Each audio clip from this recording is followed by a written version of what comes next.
কোরআনকে যদি মহাব্বত করিয়া চলেন, আপনি কোরআন পড়াও জানেন না, কিন্তু আপনি কোরআনটারে বড় মহাব্বত করেন।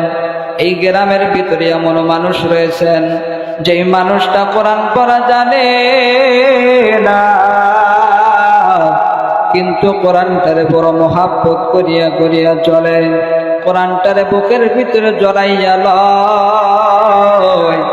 এই মুসলমান ইমানদার আল্লাহর গোলাম, এই যুবক ভাই, এই বৃদ্ধ বাবাজি, যে যেই জায়গার ভিতরে থাকেন কথা বলে ভালো করে খেয়াল করবেন।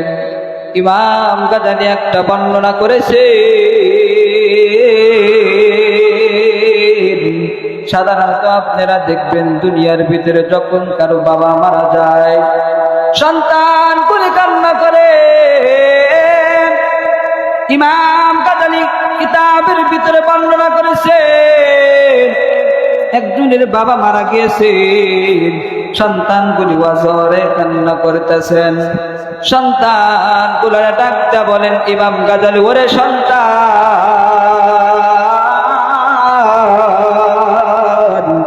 কান্না করে কোনো লাভ নাই, কান্না করে কোনো লাভ নাই। তোমার বাবার তাড়াতাড়ি গোসলের ব্যবস্থা করে দাও। এবার সন্তান বাবার গোসলের ব্যবস্থা করে দিল। বাবারে কাফন দিয়া মোড়ানো হলো, বাবারে কাফন দিয়া মোড়ানো হলো। এবার ইমাম গাজালি বর্ণনা করেছেন, ইমাম গাজালি বলেন, আমি যখন লাশটারে জানাজা শেষ করে যখন কবরের দিকে রওনা, কবরের ভিতরে যখন আমি নেমেছি, কবরের ভিতরে নামার পর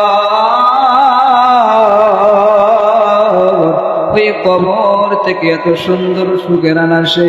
ইমাম গাজালি বলে, আমার জীবনে আমি এত সুন্দর সুঘ্রাণ কোথাও পাই নাই। আমি কত আলেমের কবরের ভিতরে নেমেছি, আমি কত হুজুরের কবরের ভিতরে নেমেছি, কিন্তু আমি কারো কবর থেকে এত সুন্দর সুঘ্রাণ পাই না। আরে একটা সাধারণ মানুষের কবর থেকে এত সুন্দর সুঘ্রাণ কিভাবে আসে? ইমাম গাজালি বর্ণনা করেছে, আমি ওই বান্দারে দাফন কাফন শেষ করে এবার এইটা সন্তানরে ডাকতে বলতেছেন, ওরে সন্তান, ও সন্তান বলো, তোমার বাবার কি আপন আমল ছিল? দুনিয়ার ভিতরে তোমার বাবা কি আপন আমল করেছেন যাতে করে তোমার বাবার কবরটা এত সুন্দর সুঘ্রাণ বাড়াইল? সন্তান ডাকতে বলেন, হুজুর, আমার বাবার কি এমন আমল আমি তো তা জানি না। হুজুর গো, আমার বাবা একজন সাধারণ মানুষ, আমার বাবা মাদ্রাসার কোনো ছাত্র না, আমার বাবা তেমন কোনো মানুষ না হুজুর, কিন্তু আমার বাবার কি এমন আমল ছিল দুনিয়ার ভিতরে? হুজুর গো, কিন্তু আমার পদ্মা নিশি মা বলতে পারবে আমার মার কি এমন আমল, আমার মার কি এমন আমল ছিল?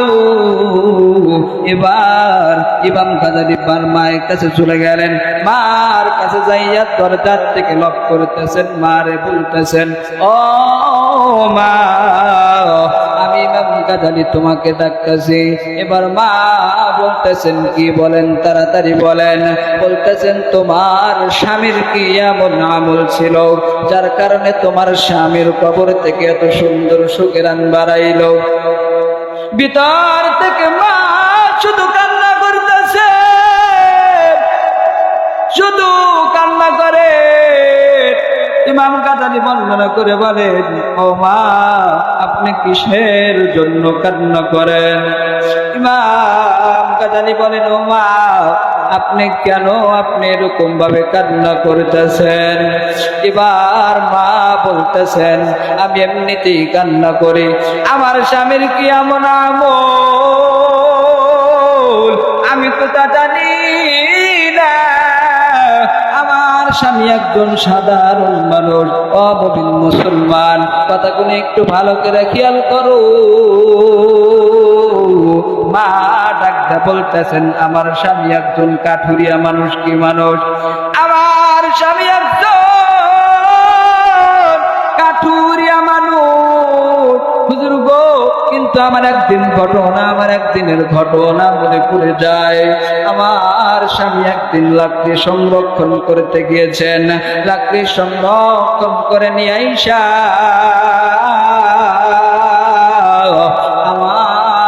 আমি স্বামীরে বলেছিলাম, আমার ঘরের ভিতরে চাউল নাই, ডাউল নাই, কোনো খাবার নাই, সন্তানগুলো অনাহারে পড়ে রয়েছে, কিন্তু আপনি বাজার করে আনবেন। আমার স্বামীরে যখন আমি এই কথাগুলো বললাম, স্বামী আমার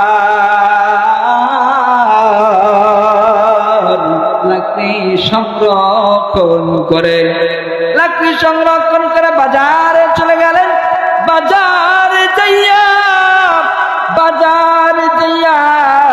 বাজারে যাওয়ার পর লাকড়ি গুলো বিক্রি করেছেন।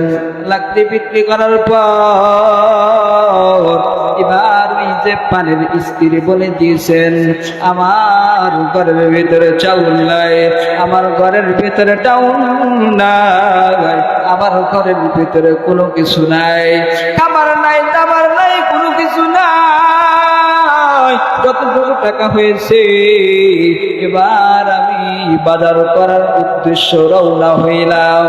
বাজার করার উদ্দেশ্যে যখন রওনা হয়েছি, এবার একটু কদম দিয়া হেঁটে হেঁটে হেঁটে হেঁটে চলে যায়।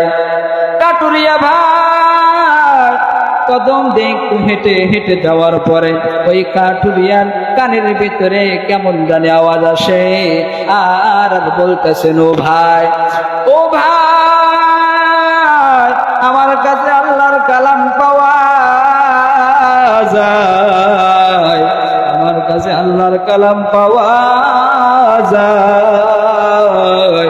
ওই কাঠুরিয়া মনে মনে চিন্তা করতেছেন, আরে যে আল্লাহ আমাকে দুইটা দৃষ্টি শক্তি দিয়েছে, যে আল্লাহ আমাকে শ্রবণ করার জন্য দুইটা কাজ দিয়েছেন, যে আল্লাহ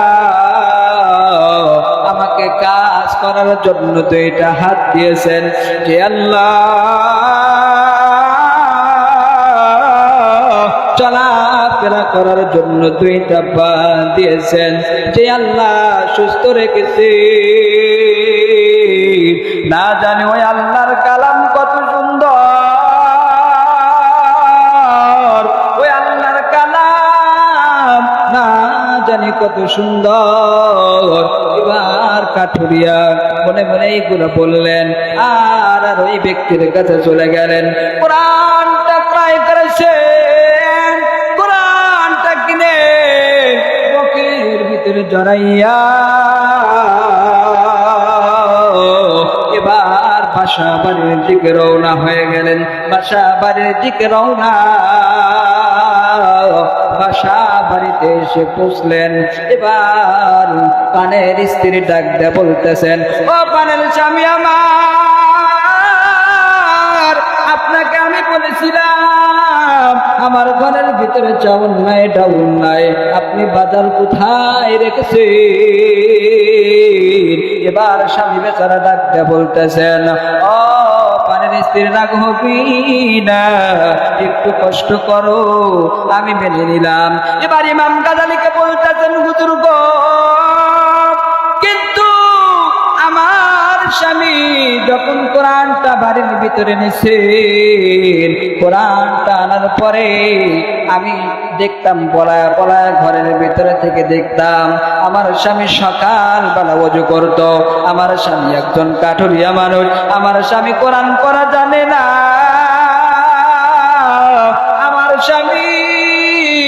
সকাল বেলা ওযু করে শুধু কোরআনটা খুলে পাতায় পাতায় একটা করে নখ দিয়া আগায় আর বলে হাযা কালামু রাব্বি, হাযা কালামু রাব্বি, এটা আমার মালিকের কালাম, এটা আমার মালিকের কালাম। আমার স্বামী শুধু এইটা বলে আর শুধু কান্না করে। আমার স্বামী বলে আমি আমার আল্লাহর কালাম রে বড় মহব্বত করি। এ নবীর উম্মত, একটা কাঠুরিয়া মানুষ, ওই মানুষটা কিন্তু কোরআন পড়াও জানে না। ওই মানুষটা কোরআনকে বড় মহব্বত করার কারণে ইমাম গায্জালীর ডাক দিয়ে বলতেছে, হুজুর গো, কিন্তু এখন আমার স্বামী দুনিয়ার ভিতরে নাই, আমার স্বামী দুনিয়ার থেকে বিদায়, কিন্তু আমার স্বামী রেখে যাওয়া কোরআন,